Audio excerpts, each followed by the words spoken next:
নাটোরের সিংড়ায় সন্দেহভাজন একটি নকল বোর্ড বই ছাপানোর প্রেসে অভিযান এবং প্রেস বন্ধ করে সিলগালা করে দিয়েছে ভ্রাম্যমাণ আদালত। আজ বুধবার দুপুরে নাটোরের সিংড়া উপজেলার হাতিয়ান্দহ ইউনিয়নের নলবাতা এলাকায় নকল বোর্ড বই তৈরির কারখানায় এনএসআই এর তথ্যের ভিত্তিতে যৌথ বাহিনী অভিযান পরিচালনা করে। এ সময় তারা বিপুল পরিমাণ জেনারেল ও মাদ্রাসা বোর্ডের বই উদ্ধার করে। অভিযানের পরে নকল বই তৈরির কারখানাটি সিলগালা করা হয়। তবে এই ঘটনায় কাউকে আটক করা যায়নি।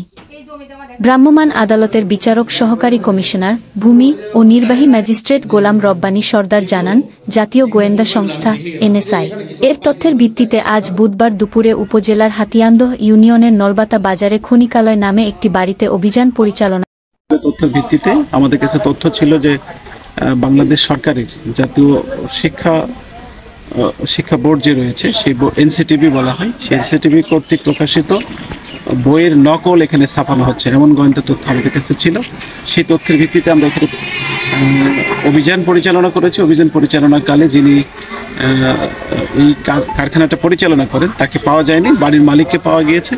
আপাত দৃষ্টিতে মনে হচ্ছে যে এখানে হয়তো নকল বই ছাপানো হয়।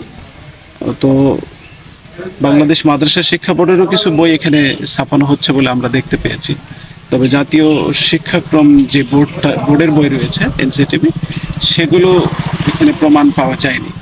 তো অন্য বইগুলো যেগুলো মাদ্রাসা শিক্ষা বোর্ড বা অ্যারাবিক রিলেটেড যেসব বই এখানে ছাপানো হচ্ছে সেগুলোরও কোনো পারমিশন তার কাছে আছে কিনা, এত বেশি মালিকের সাথে কথা হয়েছে ফলে উনি বলেছেন যে তার কাছে পারমিশন রয়েছে, উনি কাগজপত্র পরবর্তীতে দেখাতে চেয়েছে। আপাতত আমাদের ব্যবস্থা হচ্ছে যে আমরা যেহেতু অন দ্য স্পটে যে ব্যক্তির বিরুদ্ধে অভিযোগ তাকে পাইনি, ফলে আমরা আপাতত বিল্ডিংয়ের ভিতরে যে কার্যক্রম রয়েছে সেটাকে স্থগিত করছি এবং বিল্ডিংটাকে আপাতত সিলগালা করে দিয়ে যাচ্ছি।